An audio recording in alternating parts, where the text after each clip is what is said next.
जेके media देखने वाले सभी दर्शकों का एक बार फिर से बहुत बहुत स्वागत है। और इस समय जो लंपी वायरस को लेकर लगातार अलग अलग जगहों से अपडेट सामने आ रही हैं, वो अपडेट्स यही है कि तमाम इस समय जो पशु हैं वो लंपी वायरस की चपेट में इतने ज्यादा आ चुके हैं कि कई पशु जिनकी जान चली गई है।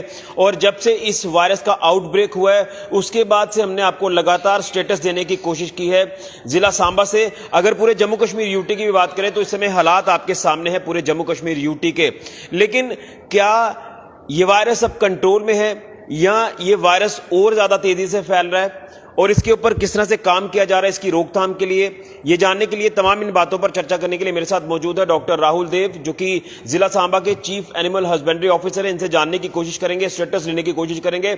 और लगातार हर एक वीडियो में मैं जब अपडेट करता हूं लंपी वायरस को लेकर तो लोगों के सवाल आ जाते हैं कि क्या लंपी वायरस से जो इन्फेक्टेड पशु हैं उनका दूध पीना जो है वो खराब है, ठीक है, या ये काफी घातक हो सकता है। इसको लेकर हमने हर बार आपको अपडेट किया, लेकिन कुछ लोग जिनको शायद अपडेट नहीं हो पाता ये भी आज जानने की कोशिश करेंगे। डॉक्टर साहब, सबसे पहले जानना चाहूंगा, मैंने शुरुआत से ही आपसे स्टेटस शुरू से ही लिया, लेकिन अभी के क्या हालात है? क्या हालात कंट्रोल में है या हालात अभी भी चिंताजनक बने हुए हैं लंपी वायरस को लेकर? जी नमस्कार। इसमें जैसे आपने स्टेटस के लिए बात करी है, तो जैसे हमारे देश में पूरे में ये बीमारी आई, बट देश के मुकाबले अगर मैं आज की डेट में कह सकता हूँ कि हमारी जम्मू कश्मीर स्टेट में बहुत ही कम प्रभाव रहा इस लंपी स्किन डिजीज का। और जहां हमारे ज़िले की बात करें तो यहाँ काफ़ी कंट्रोल्ड ही हमारा शुरू से रहा, क्योंकि इंटरवेंशन जो थी वो इमीडिएटली फर्स्ट डे से ही स्टार्ट कर दी गई थी। तो आज की अगर स्टेटस की बात करें तो 4255 के करीब हमारे जो पशु अफेक्टेड हैं, जबकि हमारी टोटल पॉपुलेशन 1 लाख के करीब है। तो बट आज की डेट में रिकवरी दर जो रिकवर हो चुके हैं वो 3711 है, और अफेक्टेड जो है वो अभी भी 500 से 550 के करीब हमारे पशु जो हैं जो अफेक्टेड हैं। तो उस लिहाज से हम कह सकते हैं कि हमारा जिला जो है काफ़ी अच्छी सिचुएशन में रहा इसको लेके। और सबसे बड़ी बात है कि वैक्सीन जो है बड़ा टाइमली हमें मिल गया, और वैक्सीनेशन जो है हमने ऑलमोस्ट अपनी 50% ससेप्टेबल पॉपुलेशन को जो ससेप्टेबल हो सकती है उसको हम कर चुके हैं। तो यानी हम मास वैक्सीनेशन के जरिए इस बीमारी को कंट्रोल करने में काफ़ी कामयाब रहेंगे। डेथ रेट की बात करें तो जो स्टार्टिंग में आपने बताया था कि 1 से 2% के बीच में डेथ रेट है, लेकिन अभी का क्या स्टेटस है? क्योंकि पिछले दिनों में सुनने में आया कि काफ़ी ज़्यादा डेथ यहाँ पर जिला सांबा में रिपोर्ट हुई। देखें, जो इसकी मृत्यु दर इस बीमारी की एज सच है वो 1 से 2% या 5% मैक्सिमम इतनी है, बट हमारे ज़िले में ये 0.03% रही है। अभी तक टोटल 26 ही हमारे मौतें रिपोर्ट हुई हैं। बट इसमें वही है कि हमारे यहाँ पे लोगों ने बड़ा अच्छा साथ उनका भी रहा कि इसे जो अच्छा डिस्पोजल किया गया और उस तरीके से बीमारी कम फैली है। लेकिन जानना चाहूँगा कि जो हेल्पलाइन नंबर्स आपके विभाग की तरफ से जारी किए गए, चाहे वो डायरेक्टोरेट की तरफ से या फिर आपके यहाँ जिला लेवल पर, लेकिन उन हेल्पलाइन नंबर्स को लेकर भी लगातार सवाल उठे हैं कि हेल्पलाइन नंबर्स पर जब कॉल करते हैं तो कोई रिस्पांस नहीं आता। अगर रिस्पांस आता भी है तो टीमें जो वो फील्ड में नहीं पहुँच पाती, जिससे किसान वर्ग काफ़ी परेशानियाँ झेल रहा है। और वो लोग जिन्होंने अपने घरों पर पशु रखे हैं या फिर डेयरी फार्म्स को लेकर बात है। देखिए, ये जो हेल्पलाइन के लिए मुझे लगता है ये बाकी जिलों के लिए हम कह सकते हैं, बट हमारे ज़िले में हेल्पलाइन बड़ा एक्टिव रहा और बहुत ही इनिशियली शुरू कर दिया गया था। तो हेल्पलाइन पे जैसे ही कॉल आती है वो मेरे पास ही आती है, उसके बाद हम इमीडिएटली अपने डॉक्टर की टीम को रिस्पॉन्ड करने के लिए बोल देते हैं। हमारे यहाँ RRTs बनी थी, जैसे आप पहले से जानते हैं, तो RRTs इमीडिएटली, मतलब जैसे अब एक आदमी जो है डॉक्टर है तो अगर एक जगह पे वो ट्रीटमेंट दे रहा है तो दूसरी जगह पहुंचने के लिए जो रिस्पॉन्स टाइम है वो डिले हो सकता है, बट उससे ज़्यादा डिले नहीं हुआ है। वही मैं बार बार आपकी इन ये जो अवेयरनेस हमारी जो वीडियोस है इनके जरिए हम बोलते भी रहे हैं कि जब भी हमें थोड़ा वक्त दे दीजिए, अगर हम आधे घंटे में नहीं आएंगे तो 1 घंटे में जरूर आपके पास या 2 घंटे में पहुंच ही जाएंगे। सांबा हमारा इतना बड़ा डिस्ट्रिक्ट नहीं है, तो जिला में डिस्ट्रिक्ट्स में सब जगह पहुंच रही है। हाँ, कुछ लोगों की अपेक्षा ज्यादा रहती होगी कि हमारे डॉक्टर यहीं पे बैठा रहे या वो ट्रीटमेंट, क्योंकि डॉक्टर ने तो सब जगह ट्रीटमेंट करना है, सभी का ट्रीटमेंट करना है, तो मे भी थोड़ा सा डिले हो जाता होगा, बट कभी ये नहीं हुआ होगा कि नहीं पहुंची, क्योंकि अदरवाइज हमारे नंबर शेयर है, हेल्पलाइन नंबर तो चल रहा है, उस पर फीडबैक बार बार लिया जा रहा है। जो जम्मू की हेल्पलाइन है या हमारी हेल्पलाइन है, सबसे फीडबैक हम ले रहे हैं, हमारे ऑफिसर्स ले रहे हैं।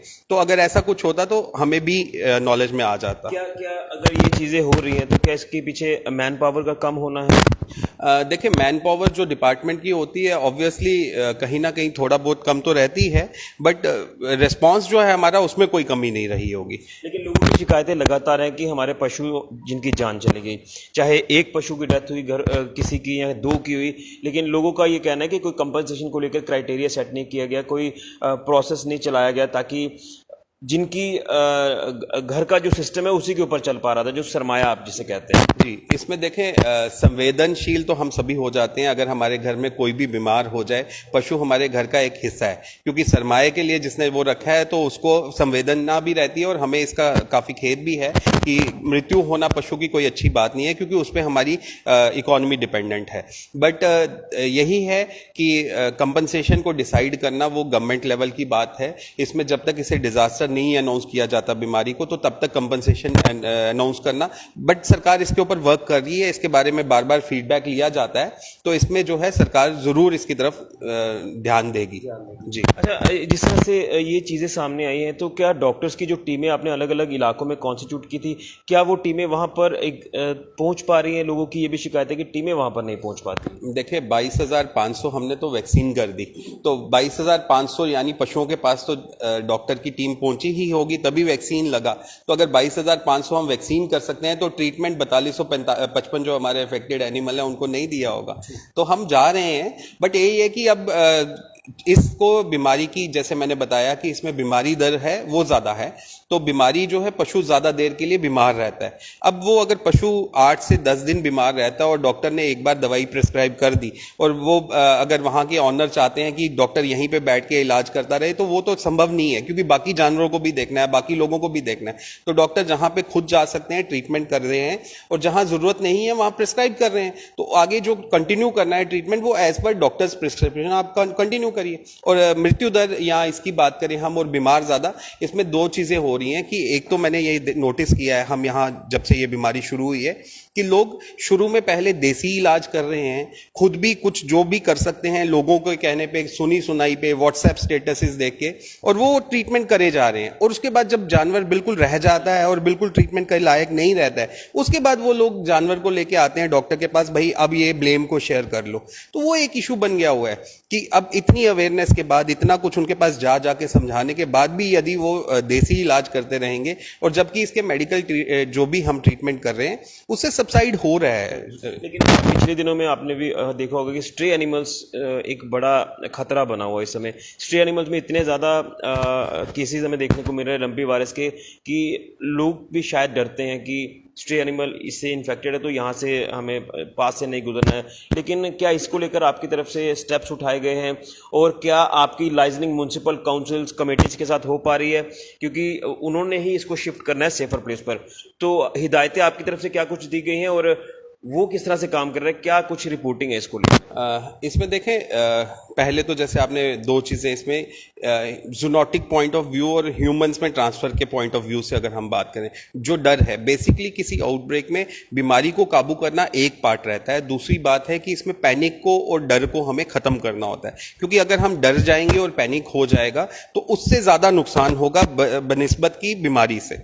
तो इसमें जो ये पॉक्स वायरस है, कैप्री पॉक्स वायरस है, और इसका स्प्रेड, पॉक्स वायरसेस कोई भी हो, उनकी जो है इंटर स्पीशीज ट्रांसफर नहीं होती। सबसे पहले तो मैं ये डर खत्म करना चाहूंगा कि पॉक्स वायरस से दूसरे जानवर में या दूसरी स्पीशीज में वो बीमारी नहीं होगी। इसीलिए जैसे इस बीमारी में हमारे पास दो किस्म के वैक्सीन थे, एक गोट पॉक्स वैक्सीन था, वो क्रॉस इम्यूनिटी देता है, बट उससे बीमारी नहीं होती पशु में, इसीलिए हम वो वैक्सीन यहाँ लगा रहे थे। उसी तरीके ये वायरस जो है इंसानों में कभी नहीं आएगा। और रही दूध की बात, दूध में ये ट्रांसफर जरूर होता है, बट दूध हमारे हिंदुस्तान में, जम्मू में, हम सब जगह बहुत ज्यादा उबाल के पीते हैं। जब आप 50 से 60 डिग्री से ऊपर इस दूध को उबालते हैं, जो कि हम 100 डिग्री तक उबालते हैं, तो इस दूध में भी ये वायरस आने का कोई रहता नहीं। ये चीज आप स्टार्टिंग से बता रहे हैं, लेकिन कहीं ना कहीं लोगों के अंदर एक जहन में ये चीज बैठ गई कि ये वायरस से इन्फेक्टेड है तो इसका दूध हम पिएंगे ही नहीं, ना ही बच्चों को देंगे। लेकिन चाहे आप लगातार अब ये भी बता रहे हैं कि इतने टेम्परेचर पे इसको बॉईल करना है, एक बार ही करना है, 2 बार ही करना है, लेकिन फिर भी उसके बाद भी कहीं ना कहीं जो दूध विक्रेता है या दूध खरीदने वाले लोग हैं वो नुकसान से जो वो काफी ज्यादा झेल रहे हैं। शुरू शुरू में ये बहुत ज्यादा प्रॉब्लम आई थी, लोगों ने दूध पीना कम कर दिया था, बट दूध का अल्टरनेटिव भी नहीं है। अब एक छोटा बच्चा है, उसने दूध पीना ही पीना है। तो जब हम ये बार बार कर रहे हैं, बट अब ये जो स्पूरियस मैसेजेस जैसे व्हाट्सएप ग्रुप्स हैं या कोई ऐसे हैं जिसपे आप यकीन, क्योंकि हम टेक्निकल लोग हैं, हमारा इदारे का यही मकसद है कि पैनिक ना स्प्रेड हो, बट लोग टेक्निकल लोगों को ना सुन के एक व्हाट्सएप स्टेटस पे या बातों पे करेंगे तो उसमें गलत हो जाता है। तो टेक्निकली हम बता रहे हैं कि इससे बीमारी से कोई डरने की जरूरत नहीं है। इन्फेक्टेड होगा पशु, दूध का कोई पीने से कोई परेशानी नहीं। हाँ, दूध का नुकसान क्या होगा, अगर दूध में इन्फेक्शन आता है तो वो उसका जो बछड़ा है या बच्ची है, जब वो पिएगी तो उसमें बीमारी आ सकती है। जब वो बछड़ा, अगर वो माँ इन्फेक्टेड थी, उससे बछड़ा या बछड़ी पैदा होती है तो उसमें वो बीमारी आ सकती है। और यहाँ यही देखा जा रहा है ज्यादा कि हमारे जो छोटे बछड़े आज की डेट में, अगर मैं कहूँ कि जो अगर हमारे पास थोड़े से केसेस आ रहे हैं, वो ज्यादा केसेस हमें आ रहे हैं बछड़ों के, जो बच्चियों के केसेस आ रहे हैं उनमें ज्यादा वो बीमारी देखने को मिल रही है। जो पुराने अफेक्टेड केसेस थे उनमें तो इशू था ही था। और इसमें बेसिकली लिम्फ नोड्स अफेक्ट हो जाते हैं, जैसे आपने स्ट्रेस की बात की, या जो हमारे सीरियस केसेस से पुराने या जिनमें डेथ्स देखी गई, लिम्फ नोड इन्वॉल्व है, इसलिए एडिमा बन जाता है, सोजिश हो जाती है शरीर में। अब वो सोजिश जो है वो ग्रेविटी के कारण कहीं ना कहीं कोशिश करती है मैं निकलूं, तो वो जख्म फटता है। वो फटने के बाद जो है फिर उसमें मैगट वुंड या कीड़े पड़ जाएंगे तो फिर वो इन्फेक्शन हो जाएगा। तो हमें उसका सेकेंडरी, यही तो हम शुरू से कह रहे हैं कि सेकेंडरी ट्रीटमेंट करना है, सोजिश के लिए ट्रीटमेंट करना है, सोजिश को निकालना है, तो वही ट्रीटमेंट हम कर रहे हैं। स्ट्रेस का भी किया है। आपने कहा कि कंपनसेशन डायरेक्टरेट जो भी डिसाइड करेगा, जब तक इसे महामारी घोषित ना किया जाए तब तक की कंपनसेशन नहीं मिलेगा। लेकिन क्या सपोर्टिव तौर पर अगर देखें तो क्या प्रशासनिक अधिकारियों से आपकी कोई बात हुई डीसी मैडम से कि जिला लेवल पर अपनी तरफ से कुछ फंड्स मैनेज किए जाएं और उनको ये कंपनसेशन दिया जाए जिनके पशु प्रभावित? देखिए, इसमें दो चीजें हैं। सरकार ने आगे ही सब कुछ डिपार्टमेंट की तरफ से कंपनसेटेड होता है। जैसे हमारी दवाई है वो भी आधे रेट पे होती थी, बट अभी इसके बारे में भी फाइनेंस डिपार्टमेंट में प्रपोजल फ्लोट किया गया हमारे एडमिनिस्ट्रेटिव डिपार्टमेंट के जरिए कि जो 50% रेट पे दवाई थी उसको भी आप फ्री कर दीजिए। बट हमें कुछ फंड्स जो थे वो अवेलेबल कराए गए थे इमरजेंसी तौर पर, हमने उनमें फ्री मेडिसिन लेके यहाँ पे पूरे सांबा जिले में हमने बांटी है, सब जगह लगाई है। आपने देखा होगा कि अवेयरनेस कैंपेन्स के दौरान सब जगह हमने स्प्रे, हीमैक्स ऑइंटमेंट वो बांटी। उसके बाद टीके भी हमने लगाए यहाँ पे फ्री, हमने टिकियां भी बांटी हैं, तभी आज हम कह सकते हैं कि बीमारी कंट्रोल में है। तो ये सब सब्सिडाइज्ड ही था, सब कुछ जो इंटरवेंशंस हैं वो सरकार की तरफ से सब्सिडाइज्ड ही है। बट अगर कोई कहे कि हमें बिल्कुल सब कुछ वो फ्री वाला है, और कुछ लोग क्या करते हैं इस टाइम में होर्डिंग की कोशिश करते हैं।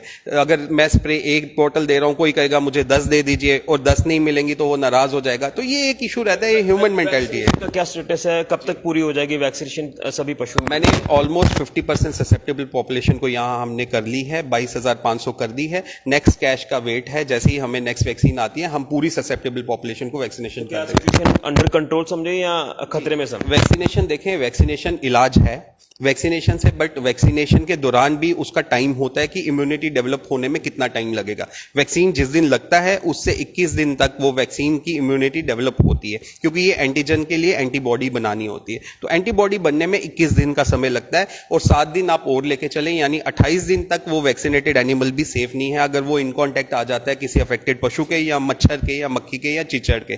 तो हमें पशु को बचाना ही बचाना है, जो अफेक्टेड एनिमल्स हैं उनसे दूर रखना है, मक्खी मच्छर से बचाना है। अगर हम ये 28 दिन तक करने में सफल हो जाते हैं तो फिर हमारा पशु 100% सेफ है। पहले से बेहतर आप कह सकते हैं, बेहतर स्टेज में, या हम बहुत अच्छी सिचुएशन में हैं। क्योंकि डेथ रेट की आप जो बात कर रहे हैं तो पहले स्टार्टिंग में कुछ एक पशु रिपोर्ट हुए थे जिनकी डेथ हुई थी, लेकिन अब ये 26 का आंकड़ा पहुंच गया। जी 26 का आंकड़ा है, बट फिर भी बहुत ज्यादा नहीं है, क्योंकि हमारी उसके हिसाब से हमारी मोर्टेलिटी 0.03% है, जबकि 1 से 5% वो भी बहुत कम है। उन लोगों के लिए क्या आपका संदेश रहेगा, खासतौर पर आपका नंबर अगर आप शेयर कर दें, वो जो लोग लगातार कंप्लेंट्स कर रहे हैं कि हेल्पलाइन नंबर्स पर कॉल करते हैं तो कोई रिस्पांस नहीं आता? नहीं, हेल्पलाइन नंबर डिस्ट्रिक्ट एडमिनिस्ट्रेशन का है, उस पर जरूर रिस्पांस आएगा। नंबर शेयर कर दें तो मेरा नंबर मोस्टली पता है 9469211531, डॉक्टर राहुल देव।